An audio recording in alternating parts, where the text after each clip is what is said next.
నమస్తే అండి. నమస్తే sir. Jaganmohan Reddy London tour మళ్ళీ బ్రేక్ పడింది. ఆయన ఎన్నిసార్లు లండన్ వెళ్ళడానికి ప్రయత్నం చేసినా కోర్టులు యాక్సెప్ట్ చేయట్లేదు. ఓకే, మళ్ళీ ఇప్పుడు ఆయనకి కోర్టు బ్రేక్ వేస్తూ ప్రజాప్రతినిధుల కోర్టు నుంచి మీరు ఎన్ఓసి తెచ్చుకోండి, మీ బెయిల్ అంటే మీ పాస్పోర్ట్ ఆల్రెడీ రెన్యువల్ అవ్వలేదు, క్యాన్సిల్ అయిపోయింది అని చెప్పింది. లండన్ ప్రోగ్రామ్ కి ఆయనకి బ్రేక్ పడింది. ఆయన తప్పించుకొని పారిపోవడానికి ఇక దారులు లేవుపోయినాయి. ఏం చెప్తారు దీని మీద? సార్, ఇది ఏదైతే పండగ టైం ఉన్నదో ఈ పండగ టైంలో కరెక్ట్గా ట్రిప్ కొట్టుకొని వద్దాం అనుకున్నాడు అని నేను అనుకున్నా. ఏది ఆ బొట్లు పెట్టుకోవడము, ఈ ఇంకో పక్కన చూసే వాస్తవంగా ఇన్ని రోజులు టీడీపీ వాళ్ళని వాళ్ళు వేధించుకొని తిన్నారు వైసీపీ వాళ్ళు, టీడీపీ కార్యకర్తలు ఈ పార్టీని మొత్తం. ఇప్పుడు వ్యక్తిగతంగా జగన్మోహన్ రెడ్డి పర్సనల్ ఫీలింగ్ ఏంటంటే నన్ను టార్చర్ పెట్టేస్తున్నారన్న ఆయన ఈ కూటమి నేతలు అనుకుంటున్నాడు. ఏది ప్రతిరోజు బాబు గారు ఇవాళ చూస్తున్నాం కుప్పం పర్యటన, ఒక సైడ్ నిన్న లోకేష్ బాబు వచ్చి ఉండి పర్యటన పోయి ఆడ రతన్ టాటా విగ్రహం ఆవిష్కరించి ఈ నిరంతరం ప్రజల్లోనే. రేపు మనాడు చూస్తే ఇంకా 10వ తారీఖు నుంచి కళ్యాణ్ బాబు ఏది పిఠాపురము కాకినాడ ఈ పర్యటన, సుడిగాలి పర్యటనలో 8వ తారీఖు మోడీ గారు విశాఖపట్నం పర్యటన. ఇది చూస్తే జగన్మోహన్ రెడ్డి గారు మానసికంగా పడే ఒత్తిడి, ఆ టార్చరు ఎనలేనిది. ఈ కోవలో ఇంకొంచెం డెప్త్లు చూస్తే మీకు అసలు విషయం మజా వస్తుంది ఆ మ్యాటర్ తెలుసుకుంటే. జగన్మోహన్ రెడ్డి ఏ తప్పులైతే చేశాడో, నా బాధ లేదు నేను పడుతున్నాను, దాని కేసు నుంచి ఎట్ట తప్పించుకోవాలో అని చెప్పి ఈయన ఆలోచన నేను ఉంటే, జగన్మోహన్ రెడ్డికి సమానురాలైనటువంటి YS Bharathi Reddy B gang, before B, ఈ బి గ్యాంగ్ ఏం చేసిందంటే మనం చూస్తున్నాం సీరియల్లోను టీవీల్లోను ఆ జబర్దస్త్లోను కనిపిస్తూ ఉంటారు చూడు. ఆమె రీతు చౌదరి అంటున్నారు పేరు, అయితే ఒరిజినల్ పేరు వనం దివ్య. వీళ్ళు వైసీపీ వాళ్ళు ఆ విధంగా చౌదరి అని కల్పించే విధంగా పోర్ట్రేట్ చేసి పరమవుతున్నారు. అది వేరే విషయం కావచ్చు కాక. అయితే ఈ వనం దివ్య ఎవరైతే ఉన్నారో ఆవిడ్ని పావుగా పాపము గోవాకి తీసుకెళ్లి ఫోటోలు వీడియోలు తీసి ఆ వ్యక్తి అప్పటి నుంచి అంటే ట్రాఫిక్ డైవర్షన్ లో భాగంగా సార్ ఇది విశాఖపట్నంకు దరిదాపుల్లో 700 కోట్ల అవినీతి అంటూ మనం చూసాం. ఎవరు మాజీ తహసీల్దార్ ఎవరైతే ఉన్నారో ధర్మాసింగ్, ఆయన వచ్చి సార్ గతంలో ఇది జరిగింది సార్, నాది ఏదైనా తప్పుంటే నన్ను శిక్షించేయండి అని చెప్పి బాబు గారికి లెటర్ రాశాడు. మొత్తం వివరాలని లెటర్ రాసేసాడు. ఆయన ఇంకో 2-3 ఏళ్ళలో రిటైర్డ్ అయిపోతా ఉంటాడు సార్. ఆయన పెన్షన్ వచ్చి ప్రశాంతంగా బతికేవాడు.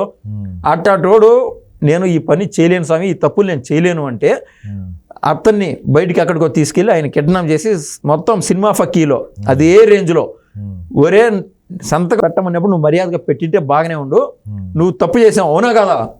అవును తప్పు చేశాను సార్, నన్ను ప్లీజ్ సార్ వదిలిపెట్టను సార్ అంటే, తప్పు చేశాను నువ్వు చెప్పినావు కదా, అందుకు నువ్వు ₹1 కోటి పరిహారం కట్టు అని. సంతకాలు పెట్టించుకోవడంతో పాటు మళ్ళీ ₹1 కోటి పరిహారం మొత్తం పిండేశాను ఆయన పాపం. ఎవడు చెప్పుకోవాలి తెలీదు. ధర్మసింగ్ యాడ్ నుంచో బయట నుంచి వచ్చి మన రాష్ట్రంలో బతుకుతా మంచి గవర్నమెంట్ పోస్టులో ఉండి బతుకుతా ఉన్నాడు. ఆయన హింసించారు, ఆ జబర్దస్త్ నటిని హింసించారు. దీని వెనకాల చూస్తే జగన్మోహన్ రెడ్డి గారి తమ్ముడైనటువంటి వైఎస్ సునీల్ రెడ్డి ఆయన అఫ్స్కాన్ లో ఉన్నాడు. అవును, ఈ లుకౌట్ నోటీసులు ఎంతమందికి ఇవ్వగలుగుతారు ఈ కోర్టులో? అర్థం కాని విషయం. రోజు ఈ వైసీపీ యొక్క మూలాలు చూస్తే సార్, ఆ వెనకాల చూస్తే ఇంక వైఎస్ భారతిరెడ్డి క్లారిటీగా చెప్పినాడు. తహసీల్దార్ ఎవరైతే బాబు గారికి లేఖ రాశారో ధర్మాసింగ్, క్లారిటీగా వైఎస్ భారతిరెడ్డి మూలాలు చూపించాడు. అప్పుడు దాకా వెళ్ళాలా కొంచెం చూసుకొని, అంటే రోజుకు కేసులు ఎక్కువైపోతున్నాయి. కోర్టుని 10-20 రోజుల పర్మిషన్ అడిగి ప్లాన్కి వెళ్ళిపోదాం జగన్మోహన్ రెడ్డి ప్లాన్ ఉండేది. ఇంకా ఈ పండగల టైంలో ఈ బాబు గారు, కళ్యాణ్ బాబు, లోకేష్ బాబు వీళ్ళ సుడిగారి పర్యటనలో ఆడిపోయి దేవుడి కాడ దండాలు పెట్టాలు, తలకి బొట్లు పెట్టుకోవడాలు, ఇవన్నీ చూసి చిత్రహింసలకు గురవుతానేమో అని ముందుగానే ఫిక్స్ అయిపోయి కరెక్ట్గా పండగల టైంలో లీవులు తీసుకుంటున్నాడు జగన్మోహన్ రెడ్డి. ఆయన ఆలోచన అట్టుండింది. అయితే వాళ్ళ భార్య తెచ్చిన చేటిదంతా ఈ 700 కోట్ల వ్యవహారం ఇవన్నీ చూసి ఇంకొక పక్క నందిగం సురేష్ ఈ రోజు కూడా బెయిల్ ఇండి రాస్వామి అని చెప్పి కోర్టుకి దండాలు పెట్టుకొని పోయినాడు. వాళ్ళు 2 మొట్టికాయలు వేసి ఇంక మా దరిదాపులో రాగాకు, నీకు ఎన్నిసార్లు చెప్పాలా, సిగ్గన్నా ఉండదా అని అక్షంతలు వేసి మరీ వెనక్కి పంపించింది. ఇంకా రకరకాలు దుర్గా కిషోర్, ఇంకొక పక్క బోర్గడ్డ నీళ్ళు, అంటే నందిగం సురేష్ అవును బెయిల్ కోసం మరియమ్మ గారి హత్య కేసులో బెయిల్లో ఉన్నాడు. దళితురాల హత్య కేసు 1-2 క్యాన్సిల్ అయింది పిటిషన్, బెయిల్ రాలా మళ్ళీ. అవును, దాదాపు 2 నెలలు దాటి 3వ నెల కూడా కంప్లీట్ అవబోతుంది. ప్రజల జీవితాలతో ఆడుకుందాం అని చెప్పి ఫుల్ వరద టైంలో ప్రకాశం బ్యారేజ్ పైకి ఈ యొక్క ఇసుక వేసినటువంటి బోట్లు వదిలినాడు. ఏదో మునిగిపోతే రాష్ట్ర ప్రభుత్వం కుప్పకూలిపోతుంది అంటే, నీకు కృష్ణా జిల్లా మునిగిపోతే నీకు ఇబ్బందిలే, ఈ యొక్క లక్షల మంది చనిపోయినా ఆయనకేం బాధలే, ఇబ్బందిలే. ఇటువంటి ప్రతి కేసులోనూ విరుక్కున్నారు సార్ వీళ్ళు. అదే విధంగా మనం చూసాం, ఆయన A2 కోసం పోటీ పడతా ఉన్నాడు పాపము. ఆయనకి మ్యాటర్ ఇప్పుడు అర్థమైపోయింది. A2లో ఉండాలంటే ఒక వేరే కులం ఇంకే సంబంధించిన వాళ్ళు మాత్రమే ఉంటారు. పలానా సజ్జల కావచ్చు, పలానా సాయి తాత కావచ్చు, ఓకే. ఇట్లాంటి వాళ్ళు కావచ్చు. A2కి A3కి పోటీలు పడాలంటే నీ వల్ల కాదు అని జగన్మోహన్ రెడ్డి చెప్పకనే చెప్తున్నాడు. వాడుకున్నాడు. పేరు నాని వాడేసుకున్నాడు.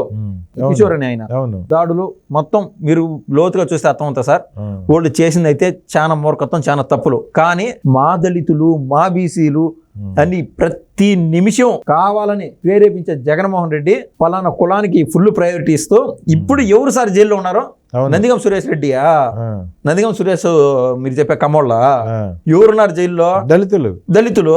ఇది వాళ్ళు చేసింది. పాపం బోరుగడ్డ అన్నిలు వచ్చి ఇష్టానుసారం ప్రలాపాలు వెళ్ళాడు. ఆయన చేసింది తప్పే కావచ్చు కాక ఎవరు పురమాయించింది ఇప్పుడు పలానా A2నో A1నో A3నో ఉండారు జైల్లో. ఒక సామాజిక వర్గాన్ని కాన్సన్ట్రేషన్ చేసి మీకు నేనుండాను అని చెప్పి ఈ కులాలని ఎవరు వాడలేని రీతిలో వాడుకొని మీరు చూసి అర్థం ఉంటుంది.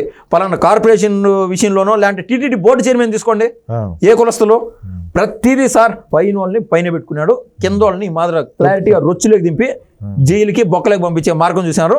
వీళ్ళు రివర్స్ అయిపోయినారు. ఆల్మోస్ట్ ఎన్ని రోజులు ఉంటారు జగన్మోహన్ రెడ్డి కోసం, ఎన్ని రోజులు పోరాడతారు. వీళ్ళు ఏం చేస్తున్నారు? ఈ నుంచి లింక్ వాళ్ళు ఉన్నారని చిన్నగా పోలీసు వాళ్ళకు పాటు చెప్తా ఉన్నారు.